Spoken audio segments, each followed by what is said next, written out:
The awarding of the Nobel Peace Prize raises tension between China and the West. Is the prize making bold moves to support suppressed voices, or is it straying out of its mission statement? This is Inside Story.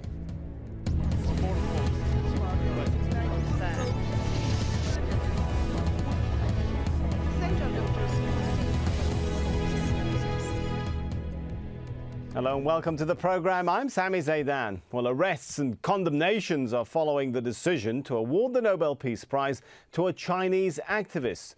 Chinese authorities are reported to have detained supporters of Liu Xiaobo in different Chinese cities. Well, Xiaobo is serving 11 years in prison for subversion. The Nobel Committee said it gave him the Peace Prize for using non-violence to demand fundamental human rights. But the Chinese government has been enraged with the choice, as Melissa Chang explains.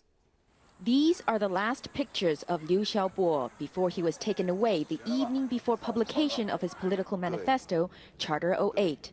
Often called the conscience of China, Liu advocates for human rights, freedom of expression, and democracy in the country.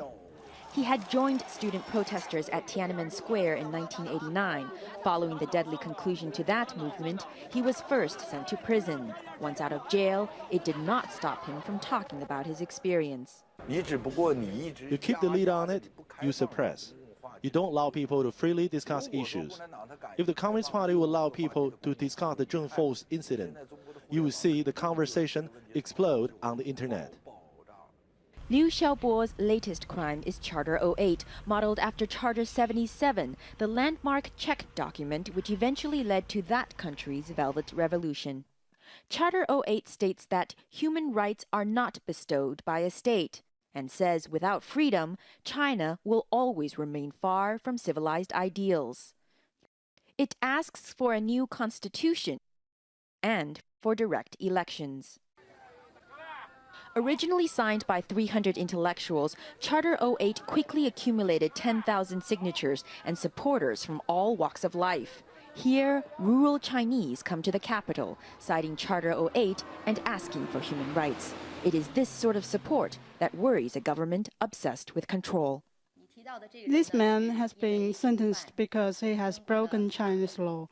What he did is against the spirit of the Nobel Peace Prize. The Nobel Peace Prize makes Liu Xiaobo instantly famous around the world. And for those here in China, there will be some, despite censorship, who will hear about the news and perhaps even like his message. Melissa Chan, Al Jazeera, Beijing. Well, when Alfred Nobel died, his will was very clear. The Peace Prize was to be given to the person who shall have done the most for fraternity between nations, the abolition or reduction of standing armies, and promotion of peace congresses. Some say past winners haven't always fell into these categories, though. In 1973, Henry Kissinger won the award for his work on the Vietnam Peace Accords, even though he had instituted the secret bombing campaign against the North Vietnamese army. In 1978, Menachem Begin was awarded, despite being responsible for the King David Hotel bombing in 1946. In 1994, Yasser Arafat, Shimon Peres and Yitzhak Rabin were bestowed for efforts to bring reconciliation in the Middle East. A lasting peace, of course, remains elusive, with many observers laying the blame on them. And then last year, Barack Obama was awarded for efforts to strengthen cooperation between peoples, a nomination that came just 12 days into his presidency. Well, joining me now to discuss the issue are our guests from Oslo, Fredrik Heffermehl, author of the book Nobel Peace Prize, What Nobel Really Wanted. And from Hong Kong, Andrew Leung, an independent China specialist. Thanks so much for joining us. I might mention, just before the show started, I spoke to Michael Solman. He's the executive director of the Nobel Foundation. I asked him whether the committee had strayed from the original objectives of Alfred Nobel. The prizes should go to those who improve or contribute to fraternity between the nations, for the reduction of standing armies, and for holding peace congresses. And over 110 years or 109 years, the committee has been interpreting these criteria. They have been very successful, obviously, as the prize has an enormous prestige. You can start with Karl von Ossetsky, the German journalist who disclosed to the world the rearmament going on in Germany. When he got the prize, he was in prison. You have Sakharov, you have a number, Aung San Suu Kyi and others who well, Martin Luther King, of course, too, who was working for human rights. So this is a long tradition, and the tradition is built on the simple correlation between human rights and peace and democracy. All right, let's take some of those points now too, Mr. Heffermehl. Would you agree with that take there, that the Nobel Committee has been successful rather than straying from Alfred Nobel? Of course not. I have studied this. I was very astonished when I suddenly took a thorough look at what the testament said. That was 3 years ago. And I discovered that, of course, he has a very specific peace work in mind. And you cannot take each of these 3 criteria which have been mentioned here and choose one of them and say, but this makes up a whole. And I found, when I studied the will, a new word which is very interesting to understand what Nobel had in mind. He said that the prize for peace, champions of peace. He did not use the word peace. He said champions of peace. And the Nobel Committee has done the incredible and elementary mistake of inventing a new word, peace, and interpreting that, which is very open and free. But hang on, the argument made by Mr. Solomon when I spoke to him is that struggling for human rights, for example, is not in conflict. It's part and parcel of establishing peace. How would you respond to that? I would say the Nobel Committee takes human rights this year, then it's environment the other year, and then it's poverty. And in fact, if they had the courage, the real courage to then they would respect what Nobel had in mind, because the whole essence of this will is to combat the military-industrial complex. For this tradition of human history, we must get to a new level of civilization where nations cooperate. They develop international law and institution where it's safe for everyone to disarm. That is the culture we have on a national level. And we need to lift that. We don't have machine guns and grenades in our homes in Oslo. We have police that shall supervise that the laws are respected and that we are protected. So right. This perhaps we can bring Mr. Lung into the discussion. Looking at things from a sort of international politics and world affairs analysis, has it been harmful to widen or reinterpret the criteria perhaps originally laid down by Alfred Nobel? Yeah, I must say that the Nobel Peace Prize Committee has absolutely done the right thing, what the committee is set out to do, which is to promote not individuals, but ideas that are bound to change the world. And I think that we need an independent committee of this kind in the world to uphold all these ideas. Are they independent? And though? I think that's well, I think that this is in the same vein that have awarded the Nobel Peace Prize to Obama, even though he hadn't done anything when he was first installed as the American president. But being the most powerful person on earth, I mean, he was expected to carry the torch, as it were. And then in this case, again, it is hope of the wider world, the Western world at least, that something like that could at least change China for the better. But I've said this not to introduce something, a spanner in the works as far as China is concerned. I'm a Chinese, and I'm passionate about China. But I think that this is the right message. But on the other hand, I think China is absolutely right to defend, to put the message across to the Western world that, again, democracy is not a one-size-fits-all formula. There are various ways to approach democracy. All right, China, of course, that's an interesting point. We're and, going to get also Prime more Minister into Wen it in Jiabao a moment. and President Wu Jintao have Perhaps, said many though, things if I may, Mr. Lung, the question I'd like to pose is, one of the issues, and this is a question which I posed to Mr. Solman earlier before the show, is there a deliberate decision to try and make the Nobel Peace Prize some sort of measure for the success or failure of political systems and governments around the world? Well, this is what he had to say.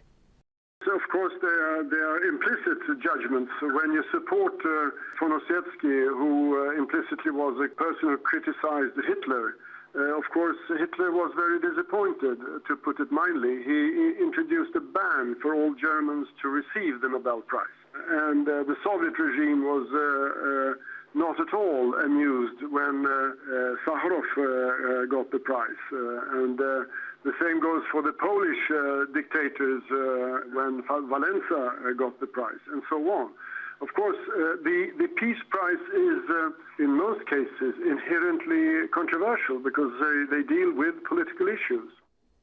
All right, so we can take the question to Mr. Heffermehl. The point being made just a moment ago by Mr. Lung was one size doesn't fit all. Is there anything wrong in the Nobel Committee perhaps using the prize to make an implicit judgment of other countries? Yes, I think that's, of course, if they really wanted to do something about human rights, environment, and poverty in the world, they should go against the military, which is the whole purpose of the will. And unfortunately, the committee, it should, under Norwegian law, under Swedish law, they should be appointing a committee of experts on peace work of the kind that Nobel wished to support with his will, but they have taken the seats for themselves, and they are in a very different tradition, completely opposite to what Nobel intended. They are believing, after 1945, in military strength, in a strong military alliance, in NATO, in allegiance to the US.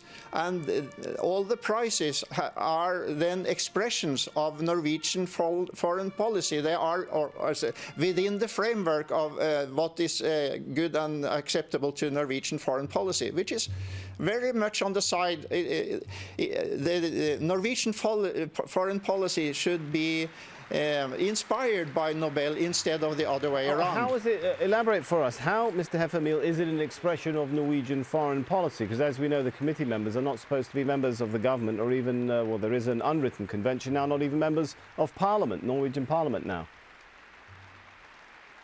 They are all of them.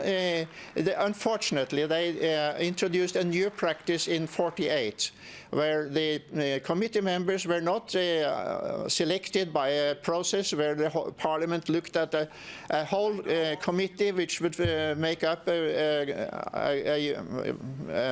harmonious whole of competence, but they started to take the seats for themselves. They allocated the seats to the political parties on the basis of results in the last election. And in this way, the seats in the committee began to belong to the parties, and they were being used to reward party members who were retired. But they are all party members, and most of them have worked all their lives for military strength and the belief in NATO and loyalty to the US.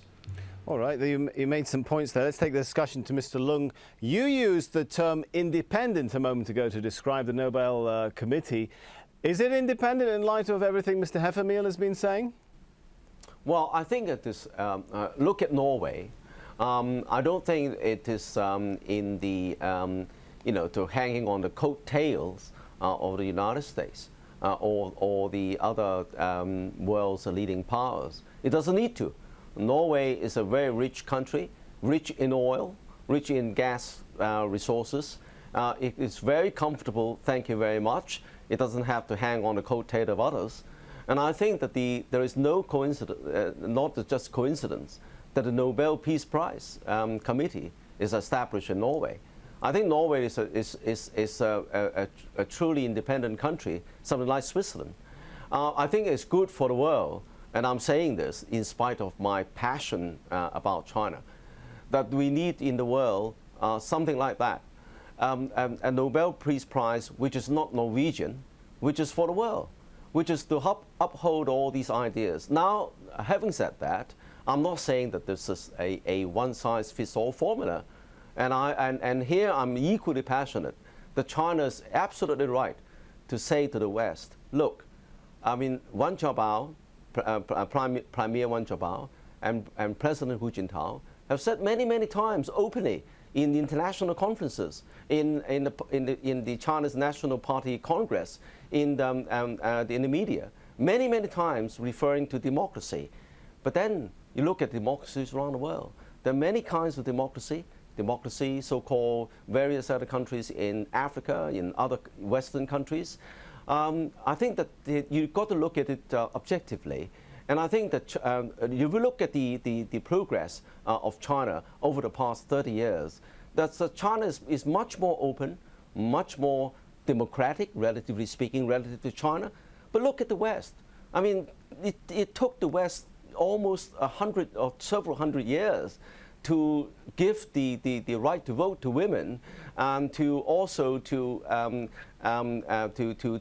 instill equality between the various races. Right. And so China would take a long time, but also it's not just the Western model. All right. Well, you make some good points there. Each country has got to practice democracy in its own context. Right, and when we talk about how it's perceived around the world, well, needless to say, the Nobel Committee decision has infuriated Beijing, as Mr. Leung was pointing out there, especially that the committee praised Liu's decades-long struggle for human rights in China, turning a Chinese political prisoner into a world icon.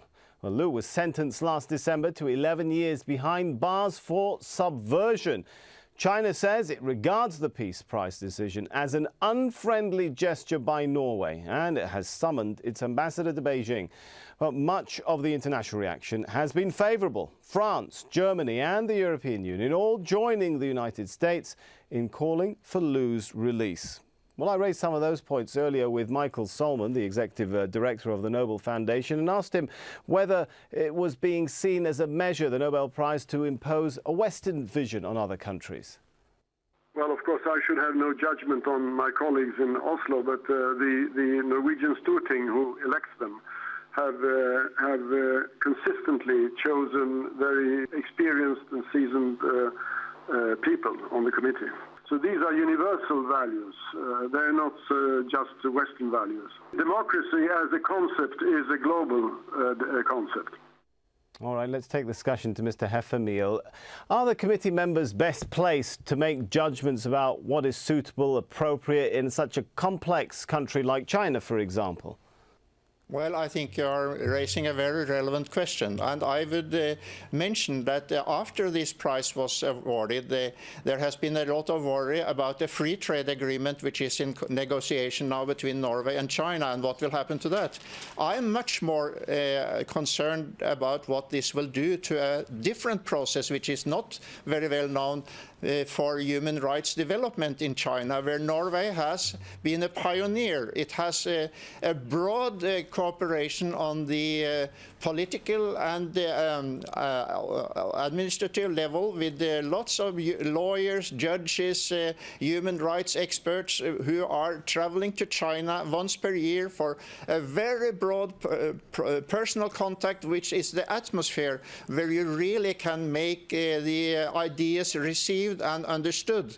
In particular, I think it's difficult with China, where I feel they have a mentality where they are very unwilling to listen to things which are pointed to them in the wrong way. You will have to find a basis to engage in constructive dialogue, and I'm very uncertain what effect. And it's very strange. The Nobel Committee chair was the former Norwegian foreign minister, and in his time this process was started, and he knows the process very well.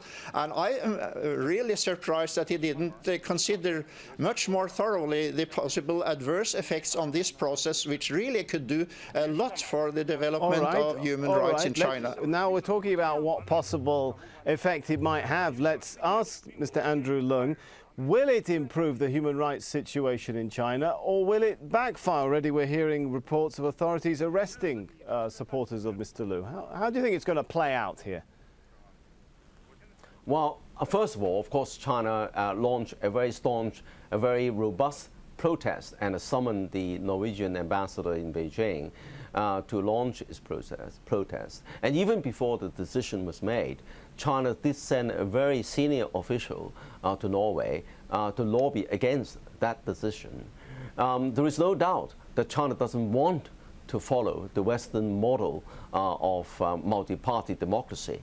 But this is not to say that China is against democracy. As I was saying earlier, both Prime Minister Wen Jiabao and President Hu Jintao did refer to democracy many, many times openly in party congresses and international media. I guess but supporters of Nobel, Mr. Lung, might argue, how else would you support dissidents who are locked up in jails? Well, in the circumstances of China, for example, you look at Tiananmen Square, China, in retrospect, still think that they did the right thing because China was not ready for it at that time. For that kind of democratic movement, which at that time China was still resting on a very weak economic foundation. Well, look at what happened to the the former USSR. Before the former USSR was founded on a very strong economic footing, it loosened up everything, and then that led to the collapse of the entire USSR. So I think China learned a big lesson for that. So China's proceeding very, very carefully, and is not prepared to be dictated by Western models. But you look at the Western models, the democracy, it has not always been a success story. So I think China's absolutely right. You've made the point, Mr. Lung. If I could bring in Mr. Heffermehl for a final. In 30 seconds, Mr. Heffermehl, you've spoken, you've been very critical of the Nobel Committee, the selection of the members of that committee, how it awards the prizes, but how would you reform it? Well, I would rather, I think you have to find a screening process where the Storting gets a limited list of qualified persons to select the committee members from. All right. We're going to have to leave it there for now. Thank you, our guests from Oslo, Fredrik Heffermehl, and from Hong Kong, Andrew Lung. And thank you so much, the viewers, for joining us here in this edition of Inside Story. As always, we welcome your comments and suggestions. Keep them coming to us at insidestory@aljazeera.net. For now, it's goodbye.